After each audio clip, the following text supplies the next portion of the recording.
வணக்கம். நம்ம பின்னாடி நம்ம பார்ப்பது லாத்ரன் தேவாலயம்.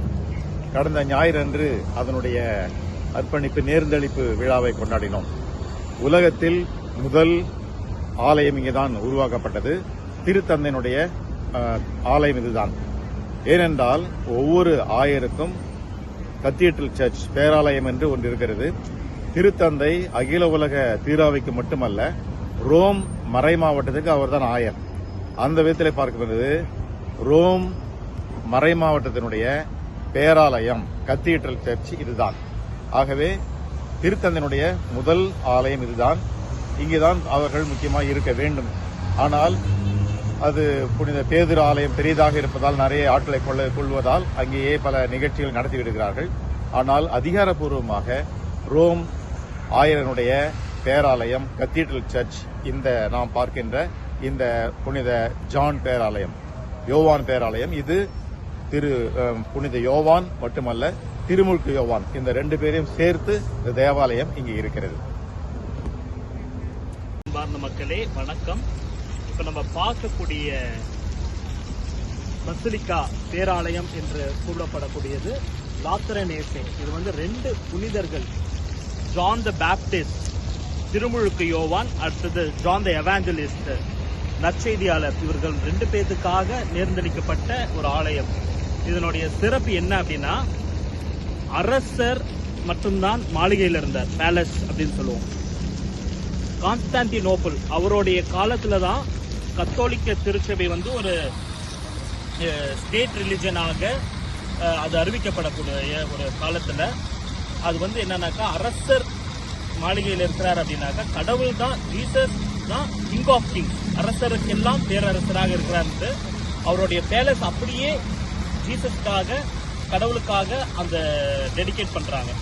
அதனாலதான் இது ஃபர்ஸ்ட் ஒரு பசிலிக்காவாக, 4 முக்கியமான பசிலிக்கால இது ஒரு முக்கியமான பசிலிக்கா. அடுத்தது நம்ம அந்த சைட்ல நம்மளுடைய இடதுபுறமா பார்க்கக்கூடிய இடம் தான் போப்பு முதல்ல தங்கிட்டு. இந்த அவிஞ்ஞான் பேப்பசி அப்படின்றது நம்மளுடைய திருச்சபையில் ஒரு முக்கியமான வரலாறு. அதாவது போப்பு நாடு கடத்தப்பட்ட ஒரு காலம் பிரான்ஸ் தேசத்திற்கு. அது வரையிலும் அவர் இங்கே தான் தங்கியிருக்கிறார். அவர் திரும்பி வரும்பொழுது இந்த இடத்துல நாடு கடத்தப்பட்டதுனால அவங்க திரும்பி இங்கே தங்கிறதுக்கு விரும்பலை. அதனால அவங்க என்ன பண்றாங்கன்னாக்கா, வத்திக்கான பீட்டரோடைய இதோ என் பாறை, இது மேலதான் திருச்சபையை கட்டுவேன்னு சொல்லிட்டு அங்கே கட்டண ஆரம்பித்ததுனால அங்கேயே போப்போடைய ரெசிடென்ஸ் அவங்க அதுக்கப்புறம் தான் ஷிஃப்ட் பண்றாங்க. அது 15ஆம் நூற்றாண்டுல இருந்து.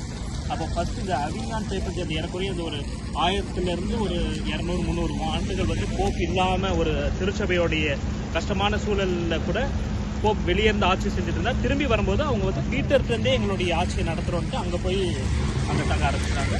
ஒரு அருமையான ஒரு வரலாறு மிக்க ஒரு கத்தோலிக்க திருச்சபை வளர்ந்த ஒரு இடத்துல இருந்து பேசிட்டு இருக்கிறோம். இதை பார்த்து உங்க எல்லாருக்கும் கடவுள் உங்களை ஆசீர்வதிப்பாரு. தொடர்ந்து நம்மளுடைய விசுவாசத்திலையும் ஜபத்திலையும் இணைந்திருக்கும். உங்க எல்லாத்துக்காகவும் வேண்டிக்கிறோம். நன்றி, வணக்கம். லாத்ரன் பேராலயத்தினுடைய வாயில் வழியே நுழைந்து கொண்டிருக்கிறோம். இது லாத்ரன் பேராலயம்.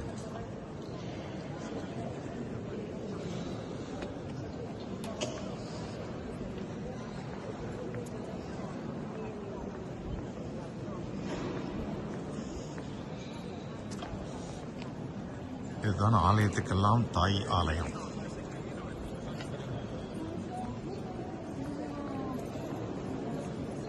இது பிலிப்.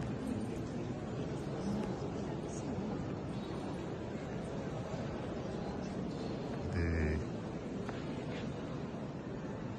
மைனர், இது ஒரு மைனர் போட்டிருக்கு.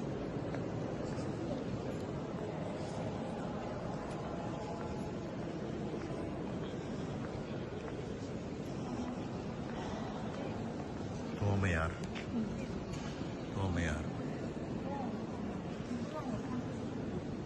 இது யோவான், யோவான்.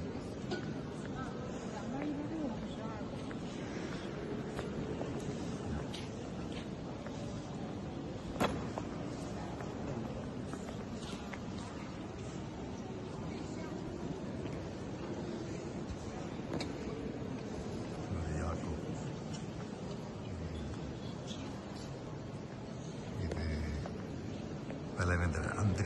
இந்திரிய என்கின்ற தலைவேந்தர்,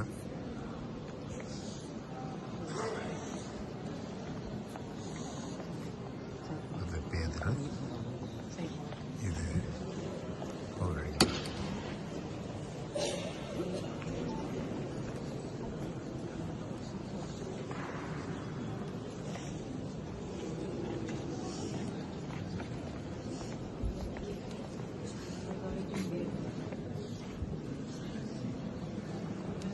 திருமுழுக்கு யோவானுடைய சுரூபம் இருக்கிறது.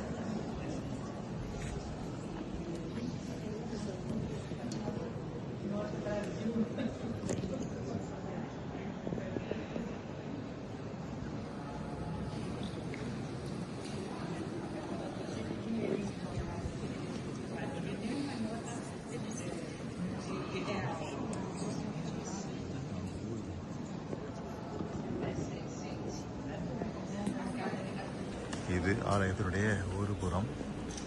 ஆலயத்துடைய கோபுரம் பார்த்தீங்கன்னா கோபுரத்திலேயே சிலை மாதிரி செய்திருக்கிறாங்க. சுரூபங்கள்லாம் கோபுரத்திலே தெரியுது. அது கூரை, ஆலயத்தினுடைய கூரை.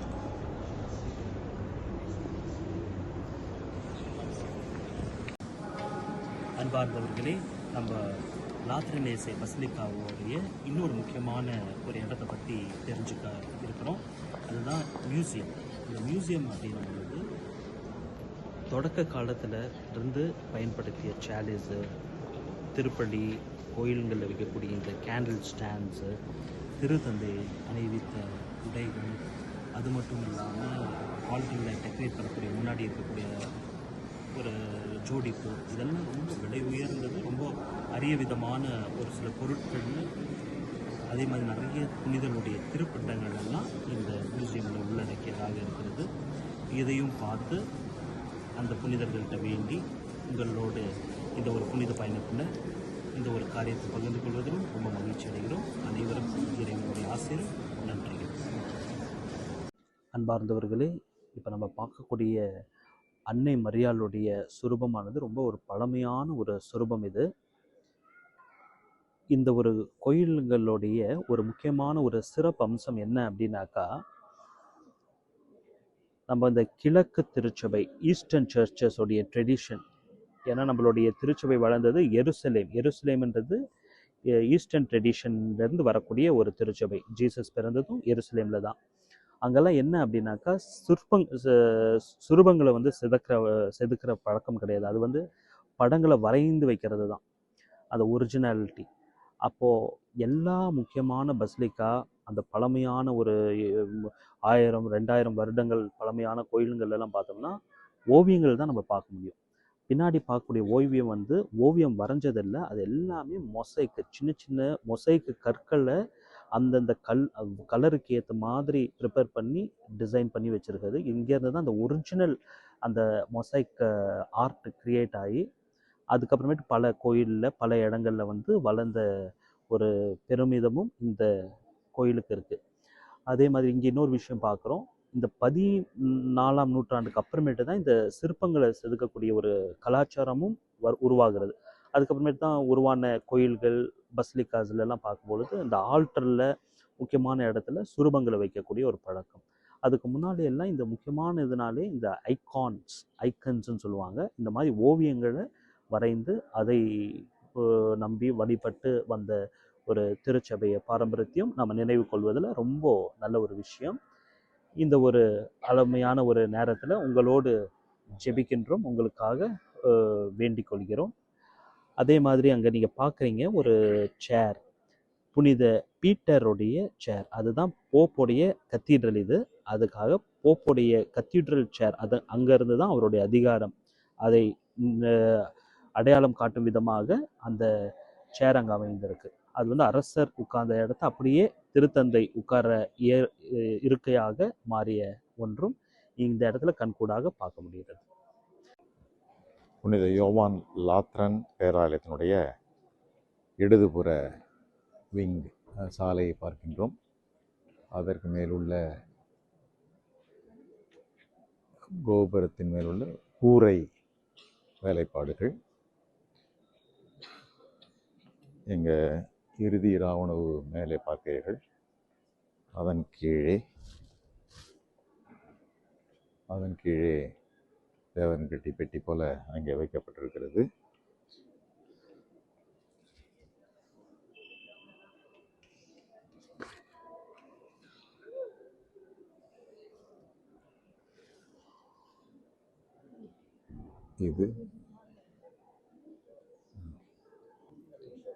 இது கூரையின் மேல் உள்ள வேலைப்பாடுகள்.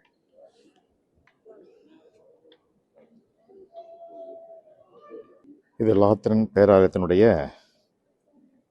பக்கவாட்டு சாலைகள், நடு சாலையெல்லாம் நடு சாலையில் தான் நீங்கள் இருபுறமும் சுரூபங்களை பார்த்தீர்கள். முக்கியமாக திருத்தூரின் சுரூபங்களை பார்த்தோம்.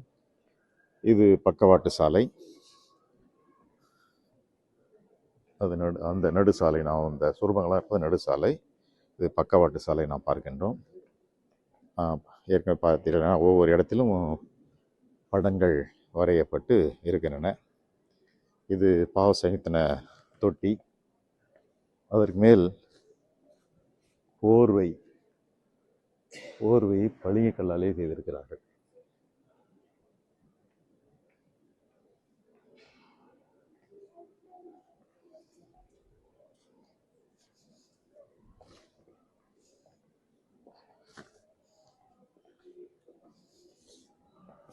இது ஒரு முக்கியமான படம் அடங்கிய ஒரு பீடம்.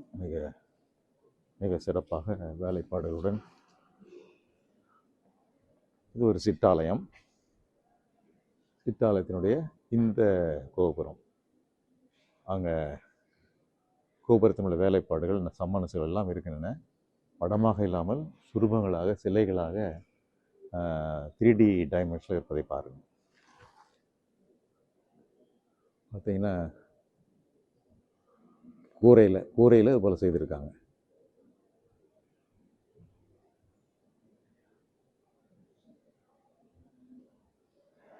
இது லாத்திரன் பேராலயத்தினுடைய வலதுபுறத்து சாலை, நடு சாலை. அங்கே பார்த்து சுரூபங்கள் எல்லாம் இருந்தது நடு சாலை, திருத்தூர்லாம். இது வலதுபுறத்து சாலை நாம் இங்கே பார்க்கின்றோம். இதில் பக்கத்தில் இருக்கிற ஒரு சிற்றாலயம், இதற்குள்ளே இருக்கிற சிற்றாலயம்.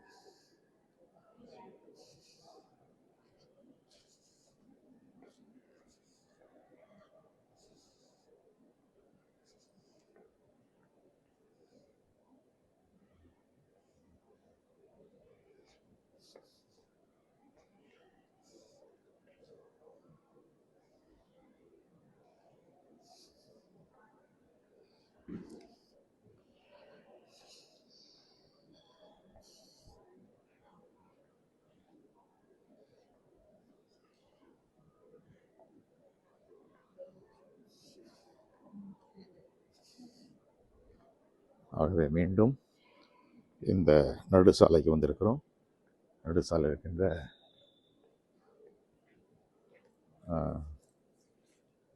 கூரை, மேற்கூரைகள் ஏறக்குறைய மொசாக் என்பதால் தங்கத்தால் செய்யப்பட்டது, அழகாக இருக்கிறது. இறைவன் நம்ம ஒவ்வொருவரையும் ஆசீர்வதிக்க இந்த பேராலயத்திலிருந்து உங்களுக்காக ஜெபிக்கின்றோம். அன்பார்ந்தவர்கள் அனைவருக்கும் வணக்கம். இப்போ நம்ம லாத்திரனேசே, சென்ட் ஜவானி லாத்திரனேசே பசிலிக்காவுடைய உள்புறத்தில் இருக்கிறோம். இதனுடைய ஒரு சிறப்பு அம்சம் என்ன அப்படின்னா, இந்த பசிலிக்காவுடையது இந்த ஜூப்ளி ஆண்டை முன்னிட்டு ரோமாபுரியில் மட்டும் இருக்கக்கூடிய 4 பேராலயங்கள், அதில் இந்த புனித வாயில் அப்படின்ட்டு இந்த புனித நுழைவாயில் வந்து இருக்குது. ஆனால் இங்கே வருஷம் ஃபுல்லாக, அதாவது இந்த ஜூப்ளி ஆண்டு இல்லாத நாட்களில் கூட நம்மளுக்கு இந்த இன்டெலிஜென்ஸ் அப்படின்னு சொல்லுவாங்க. அது வந்து என்னன்னாக்கா இந்த பரிபூர்ண பலன், அது வந்து இந்த கோயிலுக்கு ஒரு புனிதர்களாக, புனித பயணமாக வந்து ஜெபிக்கும் பொழுது கிடைக்கக்கூடிய ஒரு ஆசீர்வாதம், திருச்சபை தரக்கூடிய ஒரு ஆசீர்வாதம், அது இங்கே தான் இருக்குது. அது இந்த ஒரு மணியை நம்ம அடிச்சுட்டு ஒரு பரலோக மந்திரம், ஒரு விசுவாச பிரமாணம் ஜெபிச்சு நம்மளுடைய கருத்துக்களை இதோடு இணைத்து வேண்டிக்கும் பொழுது நமக்கு அந்த பரிபூர்ண பலன் கிடைக்குது அப்படின்றது ஒரு பாரம்பரியமான ஒரு விசுவாசமாக இங்கே மக்கள் நிறைய பேர் வந்துட்டு இருக்காங்க. இன்றைக்கி அந்த ஒரு இடத்துல நின்று இதை பார்த்துக்கொண்டு இந்த வீடியோவை பார்த்துக்கொண்டு இருக்கிற உங்கள் அனைவருக்காகவும் நாங்கள் ஜெபிக்கிறோம். உங்களுக்கும் இறைவன் இந்த பரிபூர்ண பலன் வழியாக நிறைவான ஆசீர்வாதங்களை தருவாராக. நன்றி. இதே நம்ம அந்த விதை நம்ம லாத்திரனேசை பசிலிக்காக்குள்ளார இருக்கக்கூடிய இன்னொரு முக்கியமான இடம் என்ன அப்படின்னா மியூசியம். ஆதி காலத்தில் பயன்படுத்தின சேலேஸு, திருத்தந்தைகளுடைய திரு உடைகள், கதிர் பாத்திரங்கள், அப்புறமேட்டு பீடத்துக்கு முன்னாடி வைத்திருக்கக்கூடிய ஒரு ஜோடிப்பு, இப்படி பல விதமான இந்த கேண்டில் அப்படின்ற ஒரு கேண்டில் ஸ்டாண்ட்ஸ், பெரிய பெரிய அழகான ஸ்டாண்ட்ஸு, புனிதர்களுடைய திருப்பண்டங்கள் என பல காரியங்களை உள்ளடக்கிய ஒரு மியூசியம் இது வெறும் குருக்களுக்கு மட்டும் அனுமதி இருக்குது. மற்றவங்க வரணும் அப்படின்னாக்கா கொஞ்சம் டிக்கெட்லாம் எடுத்து கொஞ்சம் கஷ்டப்பட்டு போகிற மாதிரி. ஆனால் குருக்கள் மட்டும் பார்க்கக்கூடிய ஒரு ஆசீர்வாதம். இது எல்லாருக்குமே பயன்படைய அளவுக்கு எப்படியெல்லாம் ஒரு திருச்சபை. நன்றி.